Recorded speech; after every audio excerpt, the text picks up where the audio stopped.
আসসালামু আলাইকুম। আজকের শিরোনাম বাংলাদেশ সবুজের স্পন্দন ও জলের কাব্য, হৃদয়ের আহ্বান। সুধীবৃন্দ, আজ আমি আপনাদের এমন একটি দেশে নিয়ে যাব যেখানে সূর্যোদয় হয় কাঁচা ঘাসের শিশিরে আর সূর্যাস্ত হয় বিশালাকার নদীর মোহনায়।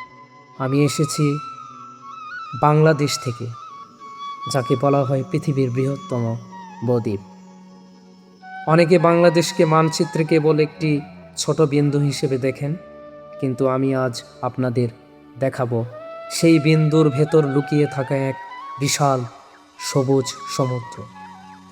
এটি এমন এক দেশ যেখানে প্রকৃতি নিজেই এক দক্ষ শিল্পী।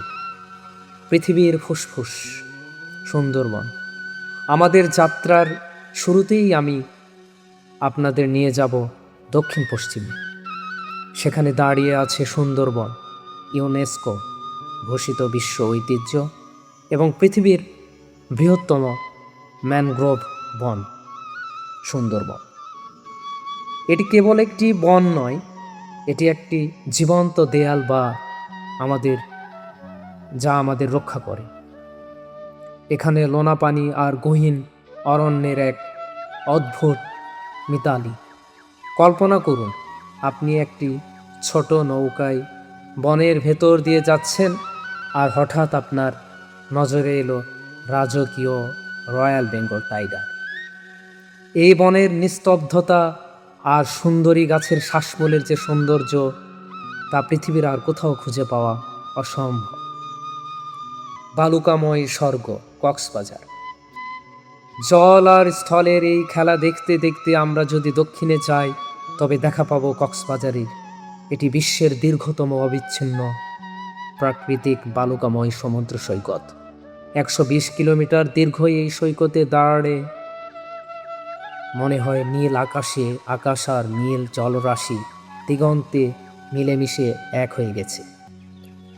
আর যদি একটু গভীরে যান, তবে পাবেন সেন্ট মার্টিন, আমাদের একমাত্র প্রবাল দ্বীপ, যেখানে নীল পানি এতই স্বচ্ছ যে নিচের পাথর আর সামুদ্রিক জীবন রূপকথার মতো স্পষ্ট দেখায়। পাহাড় ও মেঘের মিতালি, পার্বত্য চট্টগ্রাম। বাংলাদেশ কি শুধু সমতল? মোটেও না। আমাদের রয়েছে সবুজ পাহাড়ের অরণ্য, রাঙামাটি, বান্দরবান আর খাগড়াছড়ি, যেখানে মেঘেরা পাহাড়ের গায়ে বিশ্রাম নেই।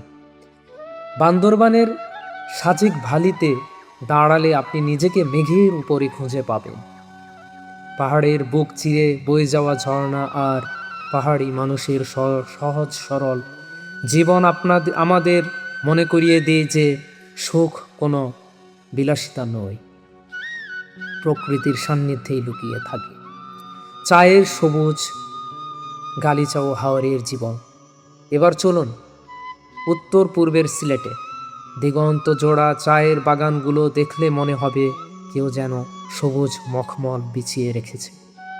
বৃষ্টির দিনে চায়ের বাগানের ঘ্রাণ আপনার আত্মাকে সতেজ করে তুলবে।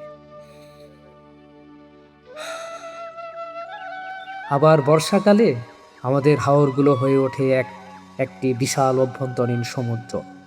টাঙ্গুয়ার হাওরে যখন হাজার হাজার অতিথি পাখি আসে, তখন প্রকৃতির সেই ঐকতান কেবল অনুভব করাই সম্ভব, ভাষায় প্রকাশ করা কঠিন। সুধীবৃন্দ, বাংলাদেশের সৌন্দর্য কেবল তার পাহাড়, নদী বা বনে নয়, এই সৌন্দর্যের প্রাণ হলো এর মানুষ। বিশ্বের সবচেয়ে অতিথি পরায়ণ জাতি হিসেবে আমরা পরিচিত। আমাদের প্রকৃতি যেমন অকৃপণ, আমাদের মানুষের হৃদয়ও ঠিক ততটাই উদার। বাংলাদেশ কোনো যান্ত্রিক পর্যটন কেন্দ্র নয়, এটি একটি অনুভূতি। এটি একটি দেশ যা আপনাকে শেখাবে কিভাবে অল্পতে তুষ্ট থাকতে হয় এবং কিভাবে প্রকৃতির সাথে মিলেমিশে বাঁচতে হয়। আমি আপনাদের সবাইকে আমন্ত্রণ জানাচ্ছি আমার দেশে।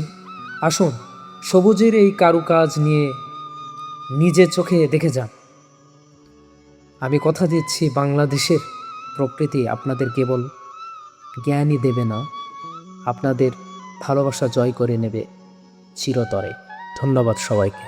সালামু আলাইকুম।